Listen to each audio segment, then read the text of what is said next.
The silence after an explosion is the loudest thing a person can hear. Rowan Hale had learned that 11 minutes ago, when the Ardent Cross tore itself apart somewhere in the dead stretch of collapsed space known as the Void Corridor. He had been in maintenance shaft 7, recalibrating a faulty pressure sensor when the ship simply stopped existing around him. The blast doors sealed on their own. The emergency pod locked him in, and then there was nothing but silence, darkness, and the soft red glow of a failing power cell. He did not scream. There was no point in screaming. What Rowan did instead was pull up the pod's diagnostic panel and start reading numbers. Life support, functional but bleeding air at a slow rate through a hairline fracture in the rear seal. Power reserve, 40% and dropping because something in the secondary coupling had shorted. Propulsion, completely gone. Distress beacon, active but weak, pulsing out a signal so faint it would take a miracle for anyone to catch it this deep in the void corridor. The rest of the crew was gone. He knew that without checking. He had felt the ship die. Rowan was 34 years old. He had served on 6 survey vessels over 9 years, always in maintenance, always in the back corridors doing the work that kept ships alive while other people flew them. He had never been promoted beyond mid-rank because he had never pushed for it. He was not the kind of man who pushed. He was the kind of man who showed up, did the job, and went back to his bunk without making a fuss.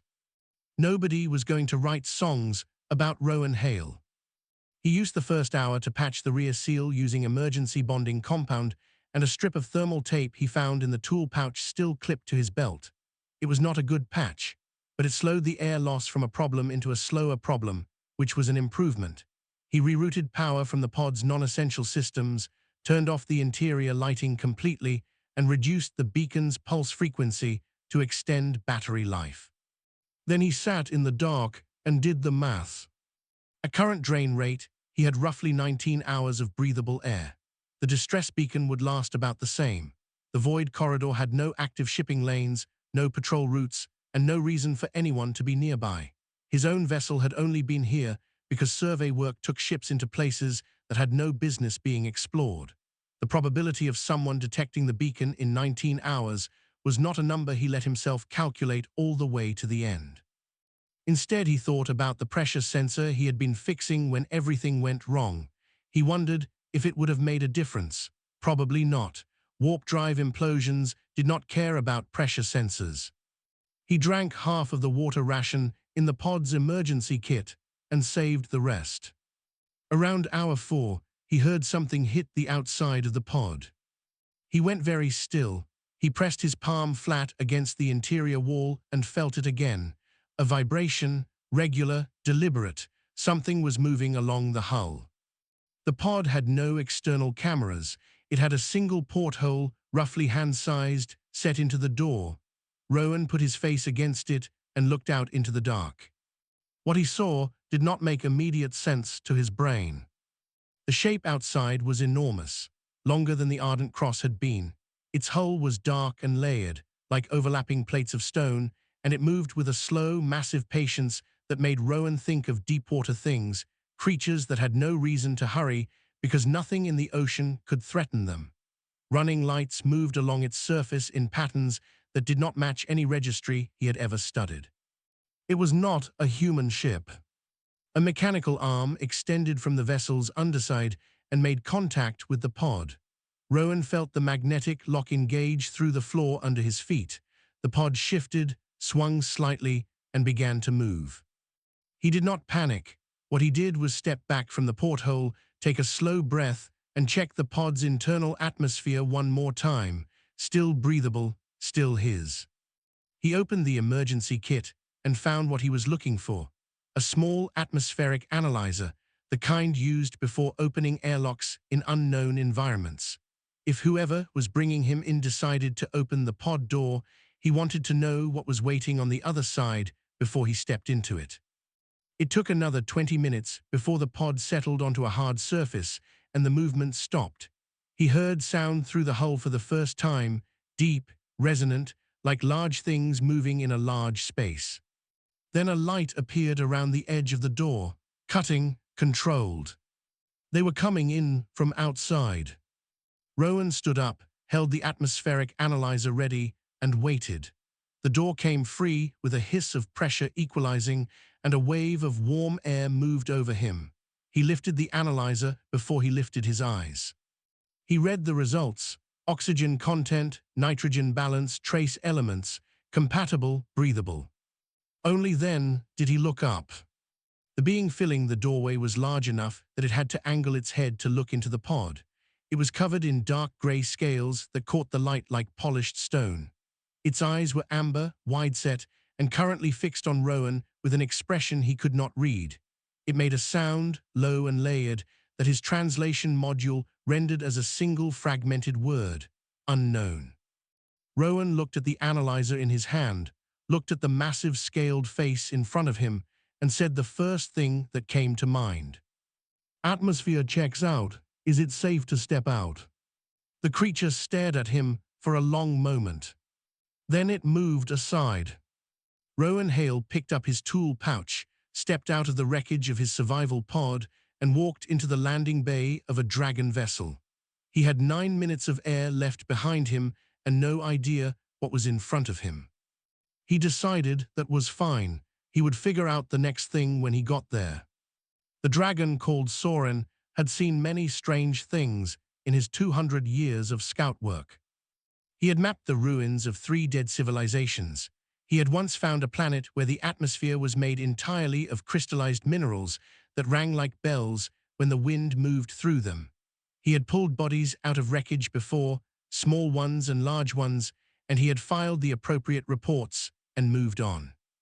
But he had never pulled something living out of a pod with 9 minutes of air left, watched it check an atmospheric scanner before stepping outside, and then heard it ask if the room was safe to enter.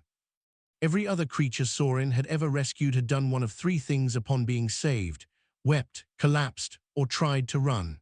This one had done none of those. It had stepped out of the ruined pod, looked around the landing bay with the calm expression of someone doing a routine inspection, and then asked, in a fragmented translation that barely held together, whether there was somewhere it could sit down.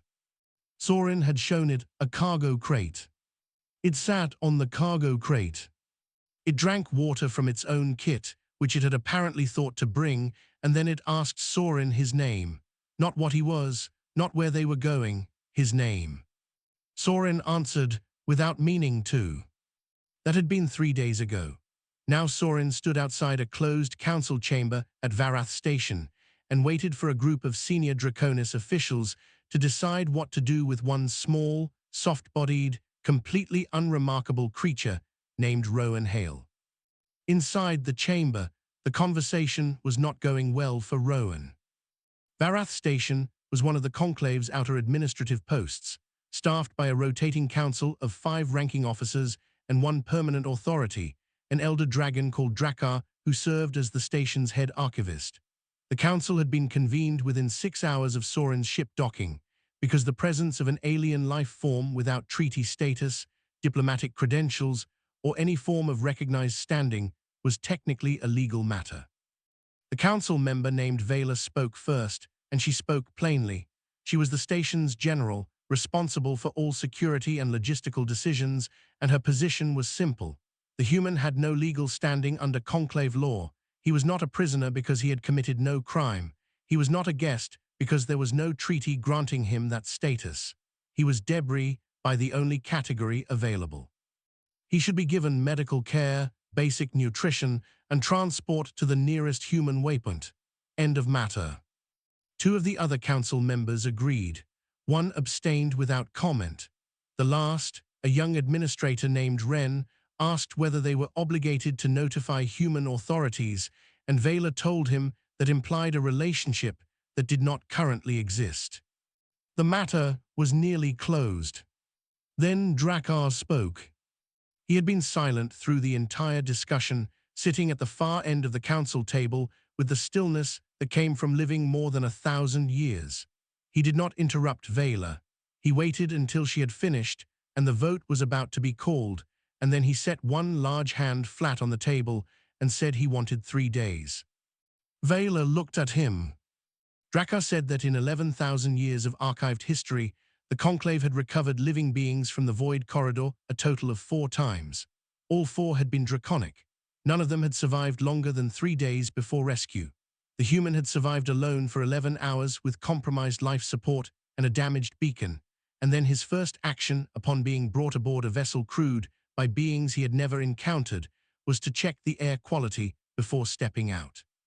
He said he wanted to understand why, and that 3 days was a reasonable amount of time to start understanding.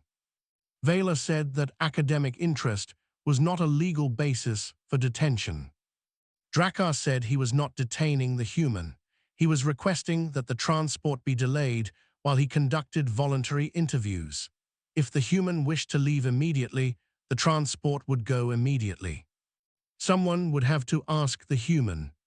Soren was the one who went to ask, because he was the only one who had spent time with Rowan and the only one whose translation module had adapted enough to the human's speech patterns to carry a real conversation. He found Rowan in the room that had been assigned to him, which was a storage room cleared of its contents and fitted with a sleeping pad and a water supply. Rowan was sitting on the floor with his back against the wall and a small handheld device in his lap. He was not using it, he was just holding it. Soren explained the situation, the council, the vote, Drakkar's request. He explained that Rowan could refuse and be transporting to human space within 2 days if he chose. Rowan was quiet for a moment, then he asked what Drakkar wanted to talk about. Soren said he believed the archivist wanted to ask questions about humans. Rowan nodded slowly. He said that was fine. He said he did not have much else to do. The interviews began the following morning and quickly became the most unusual 3 days Drakkar had spent in recent memory. He had expected defensiveness or performance or the elaborate status signaling he had observed in every other alien species the Conclave had made contact with. What he got instead was a man who answered questions directly, admitted when he did not know something, and occasionally asked Drakkar questions in return, not to seem clever, but because he was apparently genuinely curious. Drakkar asked how the human had managed the air supply in the pod. Rowan explained the patch, the power rerouting, and the decision to reduce beacon frequency to extend battery life. He described each step in the order he had done it, without drama, as though recounting the repair of a broken shelf. Drakkar asked why he had thought to check the atmosphere before stepping out of the pod. Rowan said that opening an airlock without checking the other side first was how people died. He seemed to find the question slightly odd, as though the answer was obvious. Drakkar asked what Rowan had been thinking during the 11 hours alone in the dark. Rowan was quiet for longer this time. Then he said he had tried not to think too far ahead. He said thinking too far ahead when there was nothing you could do about most of it was not useful, so he had focused on what was in front of him. The seal, the power, the beacon, one thing, then the next thing. Drakkar wrote that down carefully. On the 3rd day, he went back to the council and said he wanted the human to stay, not permanently, not officially. He wanted Rowan classified as a temporary ward of the station while he continued his research. He filed the correct documentation and invoked an archival research provision that had not been used in about 3 centuries but was still technically valid. Vela reviewed his filing. She looked at it for a long time. Then she stamped it abstained and left the room without saying anything else. The vote passed. Rowan was informed that evening by Soren, who was slightly awkward about the whole thing because he had technically violated 2 protocols by visiting Rowan outside of official supervised hours during the council process. Rowan told him not to worry about it. Then he asked if there was any actual work he could do while he was here, because sitting in an empty room was beginning to drive him a little mad. Soren did not have an answer for that yet, but for reasons he could not entirely explain, the question made him feel better about everything. 43 days into his stay at Varath Station, Rowan Hale had settled into a rhythm. He woke before the station's light cycle shifted, made himself useful in whatever secondary maintenance work the engineering crew would allow a human to touch, ate whatever the nutrition dispensary produced that his biology could actually process, and spent an hour each evening answering Drakar's questions. He had mapped the station's layout from simple habit, not because he planned to go anywhere, but because knowing where things were was how Rowan's brain worked. He knew where every junction box was on levels 4 through 9. He knew which corridor vibrated slightly when the docking clamps engaged. He knew that the water recycler on level 6 was running 3 degrees hotter than spec, and had mentioned it twice to passing engineers, neither of whom had written it down. He had stopped mentioning it. Nobody on Varath Station thought much about Rowan. He was quiet and small and did not make demands, and after the first 2 weeks, the initial curiosity had faded, and he became simply a feature of the station, like a piece of equipment that was always there and always seemed to be doing something, though nobody could say exactly what. This suited Rowan perfectly well. He was in the middle of replacing a burnt-out relay coupling on level 7 when the alarms started. They were not the kind of alarms that meant a drill. He had listened to the station's alarm tones long enough to know the difference between a routine alert and something that moved through the walls like a held breath. This was the second kind. The lights shifted from white to deep amber, and the intercom carried a calm, clipped announcement in Draconic that his translation module rendered as thermal regulation core, cascade failure, all non-essential personnel to designated safe areas. Rowan put down the relay coupling and walked toward the sound of running. He found the engineering corridor outside the thermal core hub clogged with large dragons in technical gear, all of them talking at once in low, urgent voices. He pushed his way to the edge of the group and found a display panel on the wall showing a cross-section of the core housing. He looked at it for about 30 seconds. The core ran through the center of the station like a spine. If it overloaded, the resulting blast would take out the central 3 levels, the docking ring, and most of the habitat modules on the station's upper face. Estimated population in the blast radius, between 2 and 3,000. The Dragon engineers were arguing about how to reach the primary regulator valve inside the core housing. The housing corridor was running at temperatures that would kill even a dragon in under 4 minutes. The repair required someone to be inside for at minimum 11 minutes of continuous work. There was talk of specialized shielding, of building a remote mechanical arm, of routing power away from other systems to buy time. All of it was going to take hours they did not appear to have. Rowan asked the engineer nearest to him if he could see the full corridor layout. The engineer looked down at him, looked back at the display, then, with the vague expression of someone too busy to ask questions, shifted aside so Rowan could see the full panel. Rowan studied it for 2 minutes, not the whole corridor, the thermal map. The color gradient of the heat distribution showed what the plane numbers did not. The spike was not uniform. 2 of the 4 corridor segments were running significantly cooler than the others, still hot by human standards, but within the tolerance range of a full thermal suit. The other 2 segments were the problem, spiking to levels that made even dragon shielding insufficient. He did not need to be in those 2 segments. The regulator valve was at the far end, past segment 4. But there was a secondary pressure junction at the end of segment 2, which, if manually adjusted, would reduce the load on the primary valve by enough that the remaining repair could be done in 2 passes instead of 1 continuous run. It would still be dangerous, but dangerous was different from impossible. He went to find a thermal suit. The station had human-adjacent suits in the emergency locker on level 6, left over from a diplomatic visit some years ago.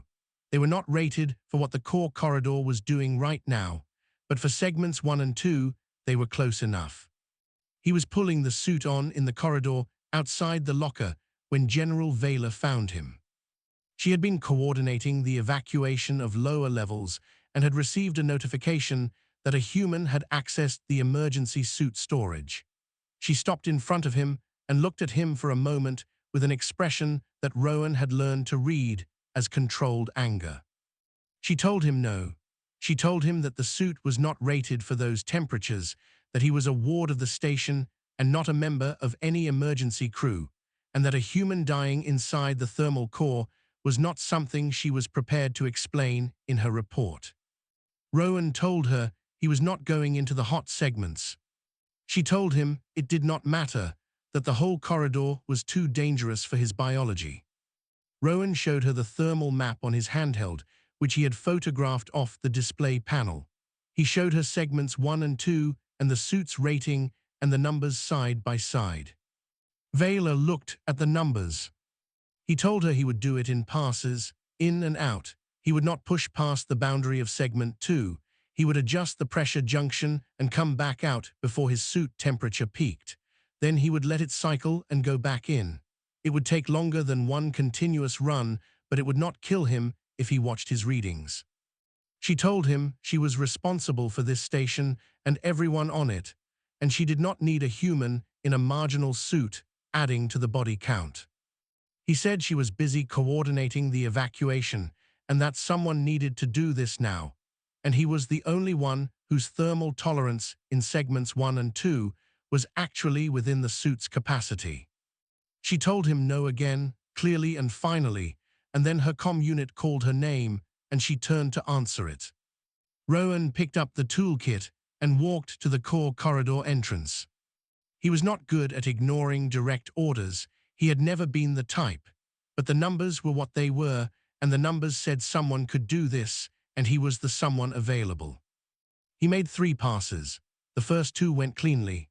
On the third pass, his suit temperature spiked faster than expected in segment 2, and he spent 40 seconds moving back through segment 1, with the readout climbing in a way that made him very focused and very calm in the way that only genuine urgency could produce. Soren was waiting at the corridor exit. He had been there since the second pass, and he pulled Rowan out by the back of the suit with enough force to lift him briefly off the floor. He did not say anything. Neither did Rowan. The core stabilized 20 minutes later. Vela found Rowan in the medical bay, where a dragon medic was applying treatment to the second-degree burns along his forearms where the suit had transferred heat fastest. She stood at the doorway for a long moment. Then she walked in and stopped in front of him and looked at his arms. She asked him why. He told her someone had to, and she had been busy. She was quiet for what felt like a long time.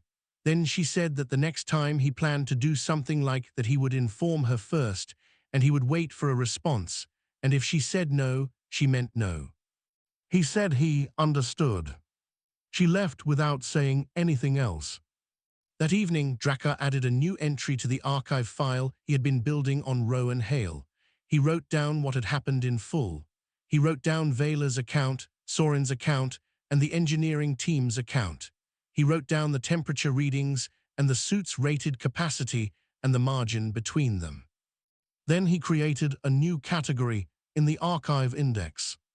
He called it anomalous biological conduct because he did not yet have a better name for what he was observing. He suspected he would need to come back and rename it later. He was not yet sure what the right name was. He was fairly sure it would not fit in a single word. The conflict between the Draconis Conclave and the Verath Assembly began, as most conflicts do, over something that sounded small and turned out to be very large. A transit corridor, 40 light minutes of contested space that both sides had been diplomatically tolerating for years, until a Conclave patrol vessel received fire from an assembly boundary drone and returned it, and then suddenly the tolerating was over. Within 2 weeks of that first exchange, Varath Station had shifted from an administrative outpost to a military staging point, its docking bays filled with warships and its corridors full of soldiers who moved quickly and spoke in low voices and made the whole station feel like a held breath. Rowan watched all of this with the careful attention of someone who knew he had no part in it and was trying very hard not to be in the way. He had been on the station for 6 months by then, long enough to have learned a passable amount of Draconic, enough to follow a conversation without the translation module filling in half the words, long enough that Soren no longer formally accompanied him through the station's main levels, long enough that certain engineers had started leaving him maintenance tasks on a shared work log, which was the closest thing Varath Station offered to a formal welcome. Vela had barely spoken to him since the thermal core incident. When she did, she was professional and brief, and looked at him with an expression he had come to understand was not hostility, but rather the kind of careful attention you gave to something that had surprised you once, and you did not intend to let surprise you again. The war settled into a cold pattern. No direct engagement near Varath Station, but supply lines disrupted and communication relays targeted at the outer edges of both territories. Then, on a Tuesday by Rowan's internal calendar, a report came in that changed the quiet rhythm of the conflict entirely. A conclave forward base at the edge of the disputed corridor had gone silent. Not destroyed, silent. An assembly strike had hit the base's primary communication relay with a precision weapon designed to fry broadcasting hardware without damaging the structure. The base still had power. It still had life support. But its 70 Dragon soldiers had no way to send or receive anything, and headquarters had no way to confirm whether they were alive, waiting for extraction, or in the middle of a situation that required immediate response. Sending a rescue ship without knowing the tactical status of the area around the base was not something Vela would authorize. The assembly could be waiting. The silence could be bait. She needed communication before she could commit ships. The Conclave's communication engineers proposed rebuilding the relay. That required getting new hardware to the base. That required a route that the assembly was currently blockading. Every option circled back to the same wall. Rowan heard about it because Sorin told him, not officially, but because Sorin had the habit of talking through problems aloud, and Rowan was usually nearby.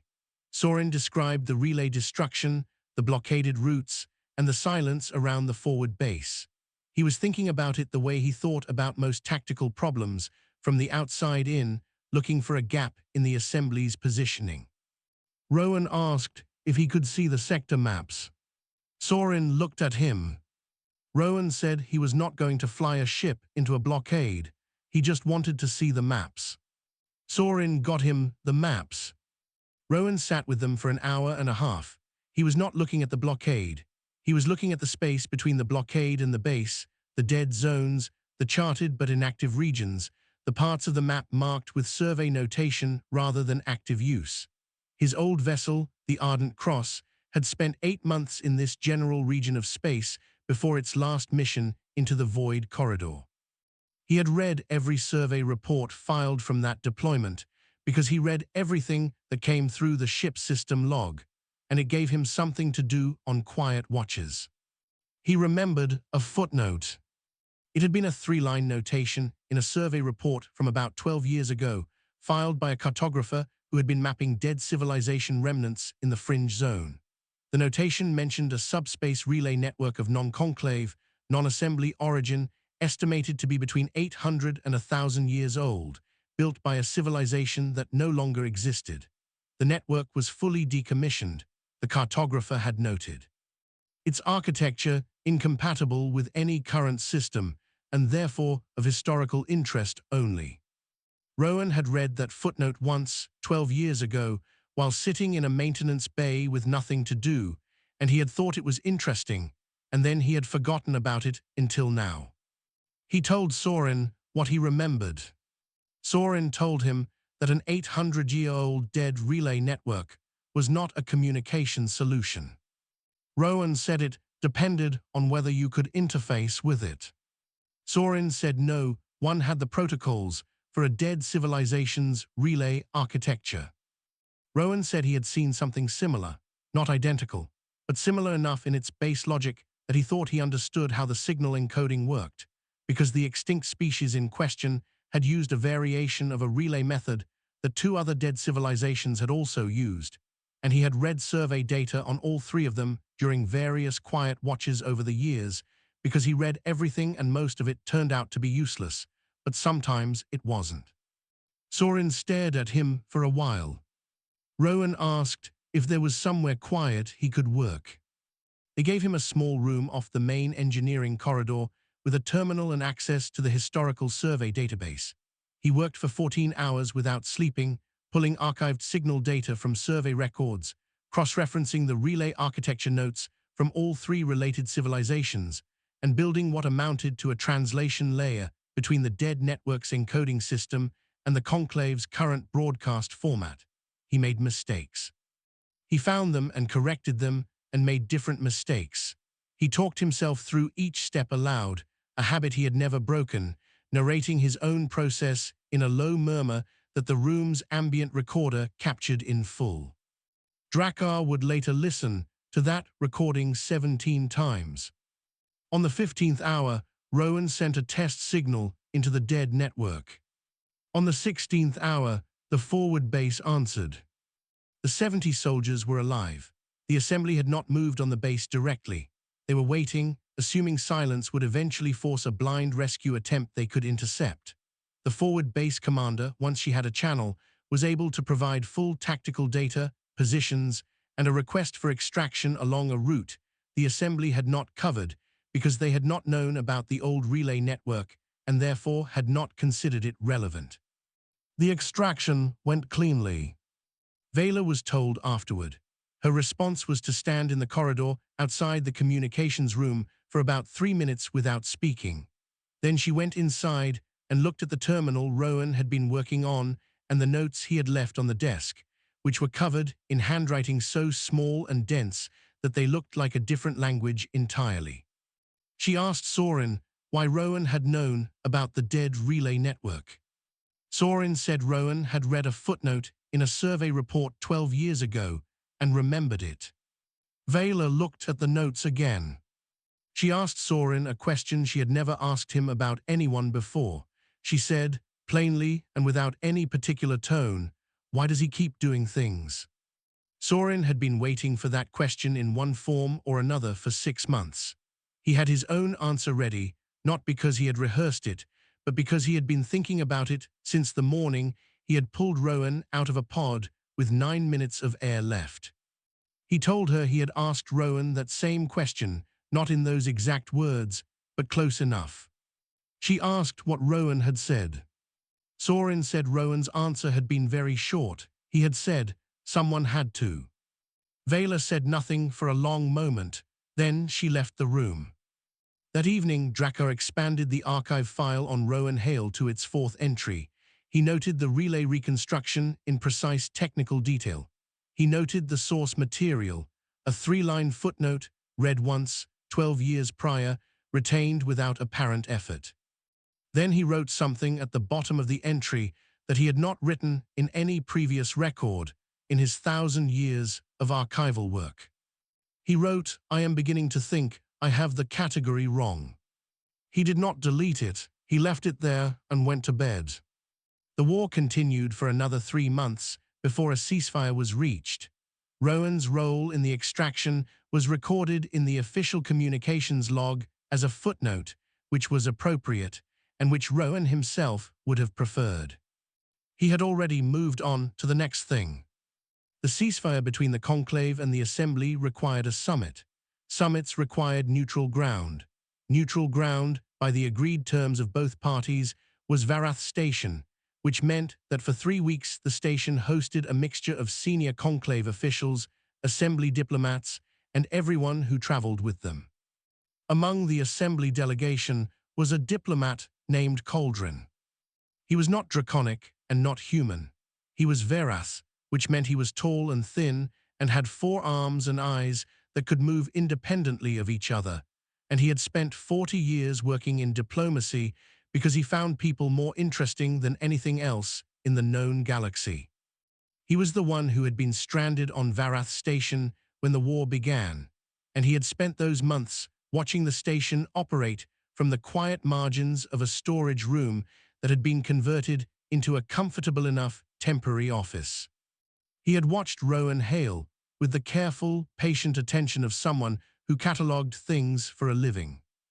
He had been there, working quietly in the adjacent corridor, when Rowan had walked past him 3 separate times during the thermal core crisis, once going to the suit locker, once returning with the suit, and once coming back from the core corridor with his forearms wrapped and his expression perfectly level. Cauldron had asked a passing dragon technician who that was. The technician had said it was the human. Cauldron had asked what human. The technician had said the one that lived here now, as though this explained everything. He had been in the engineering block, comparing old maps to new ones, when the dead relay network lit up and 70 Dragon soldiers answered it.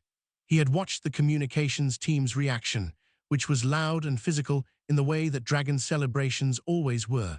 Then he had gone to find the small quiet room where the work had been done and looked at the notes on the desk for a long time. When the summit began, Cauldron did something that surprised both delegations. He filed a formal petition under Galactic Compact law, requesting that human civilization be classified as a protected emerging species. The Compact's protected species provision existed for civilizations that were young enough to be vulnerable to external interference or absorption, but showed sufficient self-directed development to merit preservation. It was not a common classification. It required a formal hearing before the Conclave High Council, because the Conclave held territorial authority over the regions where humanity operated, and any compact classification in their space required their ratification. Vela's opposition to the petition was immediate and, in her view, entirely logical. Protected species status carried diplomatic obligations, resource commitments, and legal entanglements. The Conclave did not grant it without significant cause. Cauldron's case rested on the behavior of a single individual, and Vela argued that one person was not a civilization. Cauldron agreed that one person was not a civilization. He said he was not asking the Council to evaluate humanity based on Rowan Hale. He was asking the Council to consider what kind of civilization was capable of producing someone like Rowan Hale, and then forgetting about him. The Council convened a formal evaluation.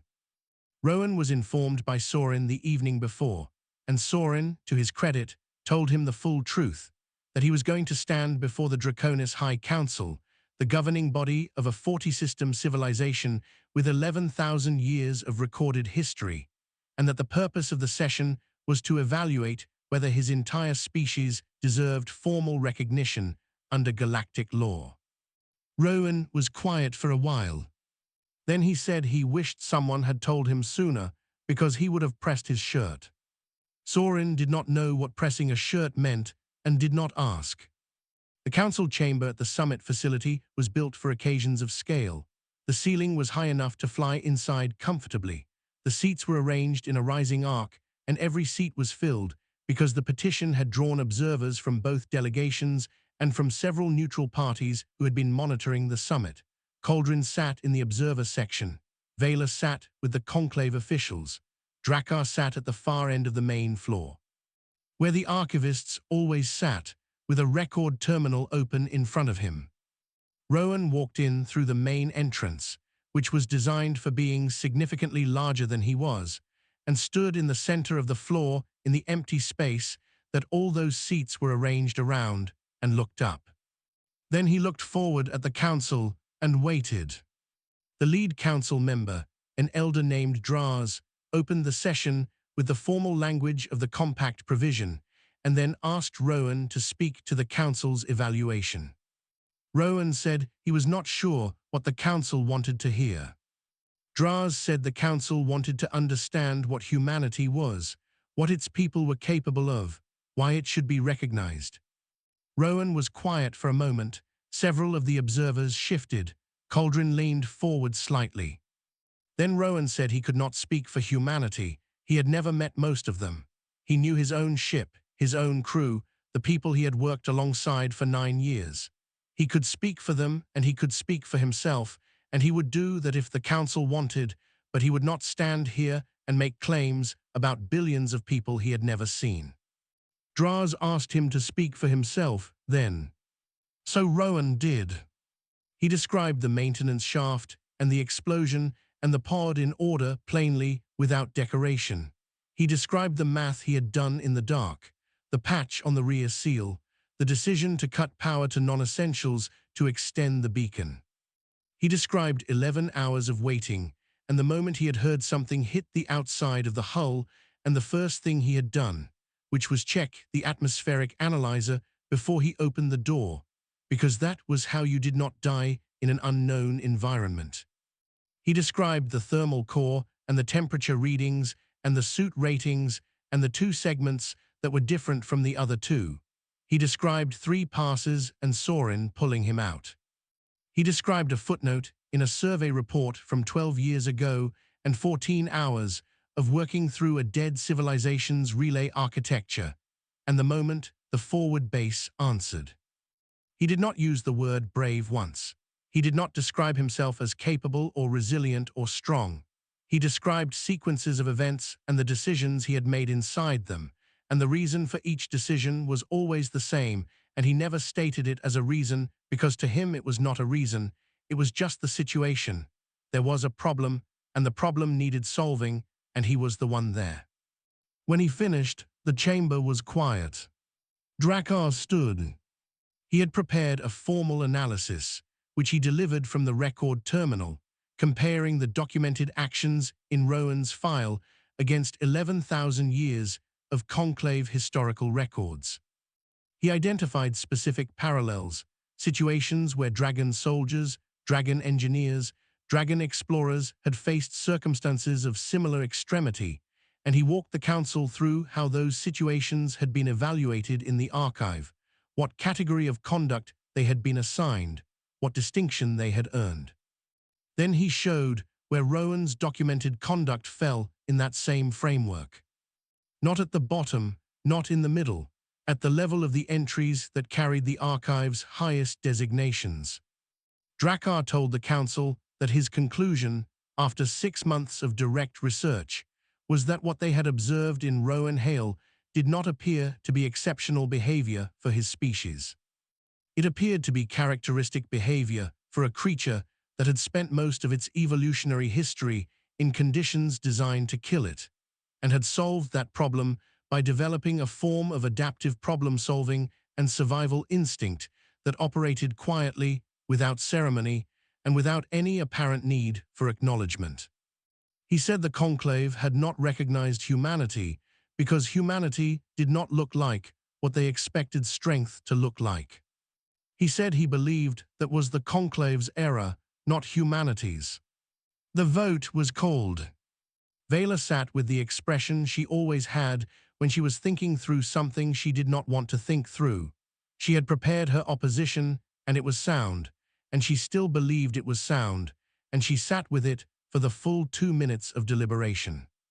Then she thought about a thermal map and a suit rating and the numbers side by side, shown to her by a creature that had already decided what it was going to do, but was taking the time to explain itself anyway. She thought about a 3-line footnote remembered for 12 years. She voted yes. The motion passed. In the back of the chamber, Cauldron closed his observation notes and sat back in his chair and let out a long, quiet breath. He had spent 40 years in diplomacy, and he was fairly sure he had just watched the most important vote in the last century, and he was also fairly sure that the person it was about was going to take the news the same way he took everything else. He was right. Soren found Rowan afterward in a side corridor and told him the outcome. Rowan nodded. He asked whether this meant they could send a proper message home now. Soren said they could. Rowan said good. He said his family was probably starting to think he was dead. He said it the same way he said everything else, plainly, without drama, like a man who had simply noted a fact and intended to correct it. Soren looked at him for a moment. Then Soren started laughing, quietly at first and then less quietly, and Rowan looked at him with a slightly confused expression and said he did not see what was funny, and that somehow made it worse, and the two of them stood in the corridor while one of them laughed and the other waited for an explanation that never quite came. The message was sent that evening. Humanity received its first formal diplomatic communication from the Draconis conclave the following morning, delivered by a subspace relay network that had not existed 2 months ago. The transmission noted, in the official language of the Galactic Compact, that first contact had been facilitated by one Rowan Hale, systems engineer, formerly of the survey vessel Ardent Cross. Rowan did not read it. He was fixing the water recycler on level 6, which had now been running 3 degrees hot for 6 months and had finally been put on his work list. It was, he said later, about time. 2 years had passed since the vote. In that time, the Draconis Conclave and the Human Diplomatic Corps had exchanged 14 official communications, 2 treaty drafts, and one very long argument about the exact translation of the word sovereignty. Trade access had been discussed. Cultural exchange had been proposed. 3 human research vessels had been given provisional clearance to operate in regions that had previously been closed to them. None of this was fast. Civilizations never moved fast, especially old ones, but it was moving. Varath Station had changed too. It had doubled in size since the war. Its docking rings expanded to accommodate a busier flow of ships. There were more species present than before, more languages mixing in the corridors, more strange food smells coming from the trader sections on the lower levels. Sorin had been promoted to a senior scout position and spent most of his time off station now, though he came back to Varath when he could. Vela had been given a larger command and traveled frequently, and when she was at Varath, she moved through it like someone who belonged to several places at once. Drakkar had not gone anywhere. He had 14 archive entries on Rowan Hale and was considering a 15th. Rowan was still there. He had been offered transport home twice more since the vote. Both times he had said yes and then been delayed by something that needed fixing and not rescheduled. He said he would go home when there was a natural stopping point, which was his way of saying he was not good at stopping, and everyone who knew him had stopped arguing about it. He was on level 4 when the human delegation's ship docked. He did not go to meet them. There was a junction box on level 4 that had been showing intermittent faults for a week, and he had been waiting for a window to open it up properly. The delegation's arrival was being handled by the station's formal reception team, with full ceremony, the kind that involved specific placements and ritual language and a precise order of address that had been coordinated between both parties for 6 weeks. Rowan turning up with a diagnostic kit would not have improved any of that. He heard the ceremony happening through the walls. The Draconis Conclave knew how to fill a space with sound when the occasion called for it, and this occasion called for it. He worked through the junction box, while the low resonant frequencies of formal draconic address moved through the station's structural material and made the tools in his kit vibrate slightly.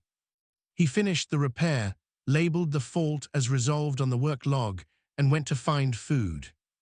He was sitting in the small commissary on level 5 that he had used almost every day for 2 years when the delegation's lead diplomat walked in with Sorin 2 steps behind him, looking for him specifically. The diplomat's name was Ferrin.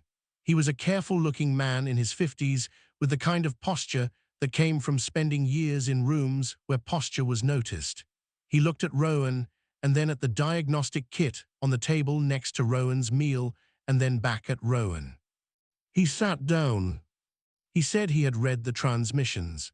He said he had read Drakkar's archived reports, as much of them as the translation team had been able to render into readable form. He said he had been trying to prepare something to say to Rowan for 3 weeks, and he still did not quite have it.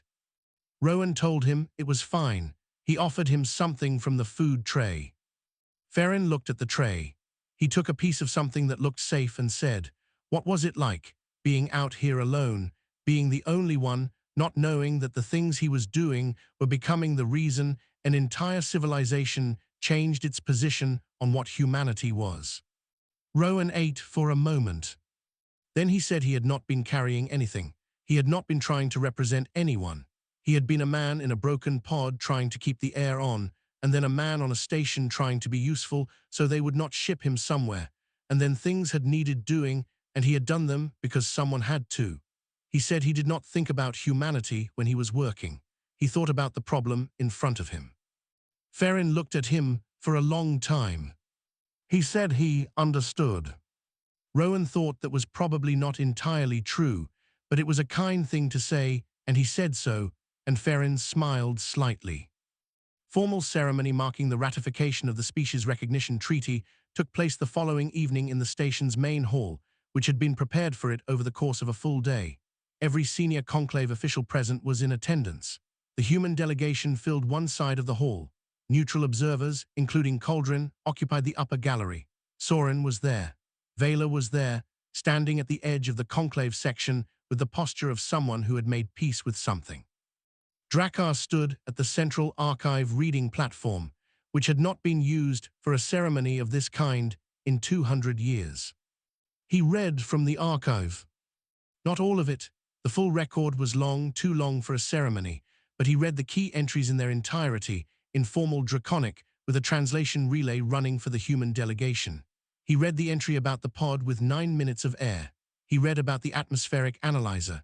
He read about the thermal core and the 3 passes and the suit rating. He read about a footnote remembered for 12 years and 14 hours of work in a quiet room. He read about the vote, and Vela's vote specifically, which she had agreed to allow into the public record, which was its own kind of statement. He read each entry the way the archive intended it to be read, which was clearly and without embellishment, because the archive did not need embellishment. The facts were the facts. When he finished, he said that Rowan Hale was the first living non-dragon being in 11,000 years of conclave history to receive a formal archive citation of distinguished conduct. He said the record would stand for as long as the archive stood, which the conclave intended to be a very long time. Rowan sat through all of it. Soren was next to him and watched his face during the reading, which was something Soren would describe to people for the rest of his very long life. Rowan sat in his chair and listened to his own story read aloud in a hall full of ancient dragons and human diplomats and galactic observers, and he looked the way he always looked, present, quiet, and faintly as though he was thinking about something that needed fixing somewhere. He did not look proud. He did not look moved in any visible way. He looked like a man sitting through something that was happening around him, attending it with the same patient attention he gave to everything. After the reading, Vela crossed the hall. She did not do it as part of the ceremony. The ceremony had concluded. She walked across the open floor while people were beginning to move and talk, and she stopped in front of Rowan and looked at him for a moment. She did not apologize. That was not something Vela did, and Rowan would not have known what to do with it if she had. She said only that the station's secondary power grid had developed a recurring fault on level 9 that her engineers had not been able to track down, and that if he had time before departure, it would be useful if he looked at it. Rowan said he would look at it in the morning. Vela nodded. She left. Soren watched this exchange and felt that it was, in its way, the most significant moment of the entire evening. The reception afterward was crowded and loud, and Rowan spent most of it talking to Cauldron, who had sought him out with a deliberate patience that suggested he had been waiting for a quiet moment for 2 years. They talked for a long time in the corner of the room, and what they talked about was mostly ordinary. What Rowan had read recently, what Cauldron's home planet was like, whether the food at Varath had improved since the station expanded. Cauldron asked Rowan one serious question near the end of their conversation. He asked what Rowan would do now, with all of this behind him. Rowan said he was going home. He said his family was there and he had been gone long enough. He said he would probably take a few weeks and then find another posting, something reasonable, something that needed a good maintenance engineer. Cauldron said he imagined there would be opportunities. Rowan said there were always opportunities if you were willing to do the work nobody else wanted to do. Cauldron smiled. He shook Rowan's hand with 2 of his 4 hands, which was the Verath gesture for meeting someone you would remember, and then he moved on into the crowd. Soren found Rowan near the end of the reception when the hall was thinning out. They walked together back toward the main corridors without saying much at first. When they reached the junction where their paths split, Soren stopped. He said he had pulled a lot of things out of a lot of wreckage over 200 years of scout work.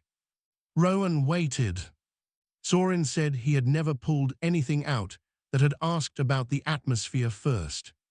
Rowan said it was a logical thing to do. Soren said he knew. He said that was what he meant. They looked at each other for a moment. Then Soren put one large hand briefly on Rowan's shoulder, which he had learned was the human way, and then turned and walked away down his corridor. Rowan stood there for a second. Then he went to find the fault on level 9, because Vela had mentioned it and it was going to bother him if he did not at least start on it tonight. He found it in 20 minutes. A loose connection in a secondary relay coupling, the kind of thing that caused intermittent faults that were maddening to trace. He fixed it with what he had in his kit, labeled it on the work log, and made a note that the level 9 grid should probably be inspected fully before the next quarterly cycle. He walked back to his room through a quiet station. In the archive room, Drakkar was writing the 15th entry. He wrote down the ceremony, the reading, Vela's words about level 9. He wrote down what Farron had said to him privately after the reception, which was that Rowan Hale was the strangest and most human person Farron had ever met, and that he meant that as the highest possible compliment, and that he was not entirely sure Rowan had understood that it was a compliment. Drakkar wrote at the bottom of the 15th entry, "In 11,000 years of recorded history, the Conclave has never encountered a being who changed the course of civilization while believing he was simply doing his job. We have no category for this. We have therefore created one. It is named after him." He saved the entry. He closed the terminal. Then he sat in the quiet archive room for a while, surrounded by 11,000 years of carefully recorded history, and thought about a pod with 9 minutes of air and one man inside it who had decided that the first thing to do was check if the atmosphere was breathable. There was, he thought, no better place to begin.